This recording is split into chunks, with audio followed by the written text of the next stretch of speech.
This is the last in the series of hearts until a certain gospel comes up from Mark. Usually it's in the series of 3 with the loaves and fishes, the walking on water, and then the third one. But for some reason, they took it out of order. And when that third one is done, then I'll do the last in the series. And also just notice too, if ever a reading is short, you notice I'm stalling at the beginning and the end and kind of taking my own sweet time during it. I need the recording to be over 59 seconds. Otherwise, both YouTube and Instagram cut it. They take it off. So I'm stalling. Sometimes I'm finishing and then just leaving it record after we do the closing. So you'll know why there's a long tag on it. Our lesson today is titled Christ in the Rubble of Our Hearts. The resurrection of Jesus is not a joy given with an eyedropper, but a cascade, a waterfall that fills our whole life. Even with all the disappointments and defeats in our life, there is a God who is close to us and who calls each of us by name, who says to us, "Arise, Michael, don't cry, because I have come to set you free." It is always possible to begin anew, because there is always a new life that God can awaken in us, in spite of all of our failures, from the rubble of our hearts. And each one of us knows the rubble of our heart all too well. God can create a work of art from that, from the ruined remnants of our humanity. God can prepare a new history. He never ceases to go ahead of us in the cross of suffering, desolation, and death, and in the glory of a life that arises again, a history that changes, a hope that is reborn. Let us ask then for the grace to be amazed. A Christian life without amazement becomes drab and dreary. How can we talk about the joy of meeting Jesus unless we are daily astonished and amazed by his love, which brings us forgiveness and the possibility of a new beginning? When faith no longer experiences amazement, it grows dull. It becomes blind to the wonders of grace. It can no longer taste the bread of life or hear the word. It can no longer perceive the beauty of our sisters and brothers or the gift of creation. It has no other course than to take refuge in legalisms and clericalisms and ideologies, and in all these things that Jesus condemns.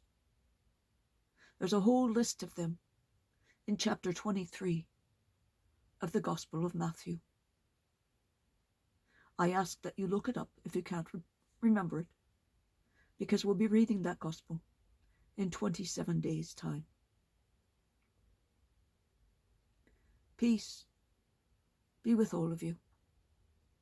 Look for amazement as we go through the next 4 weeks prior to Lent. Some of us are in winter.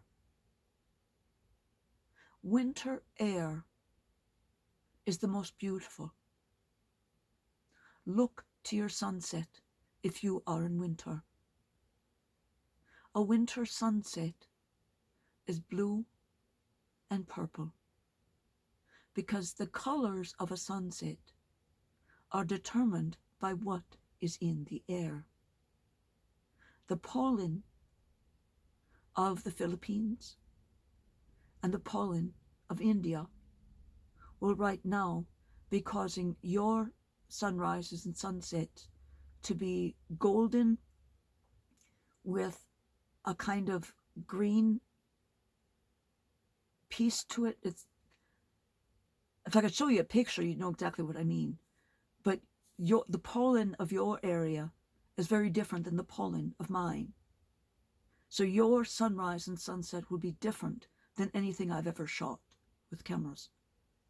But the pollen makes it predictable. We've got the Olympics coming in China. The sunrise and sunset there will not be blue and purple because of their pollution. They will have blues, and then the overlay will be red because that is the pollution. But look for these colors.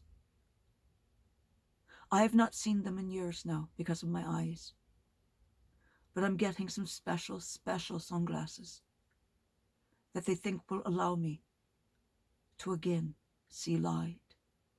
And if they do, I'll be able to see sunrises and sunsets without crying blood. But the sunrise and sunset where you have winter will be blue and purple. The purple will be the first color you see, and then it will be dominated by a beautiful blue that will just lay across the entire horizon. And then the purple will finish, because purple will be the dominant color, starts and finishes with it. In early spring, wherever you are, just as planting starts, you can see the transition from the status of winter, where it's very quiet, into the farmer's spring, as the pollen from the trees and plants starts to be thrown into the air. And then as the farmers start to throw their dust into the air. And yes, when they farm in water, there is still dust, because all of those seeds have dust. Whether you're planting them in the water or whether you flood the field, there is still a lot of dust. So feel free to put up pictures of your sunrises and sunsets. I will do that. I'll put up some of my work over the next couple of weeks in the Facebook area. Okay? Peace to all.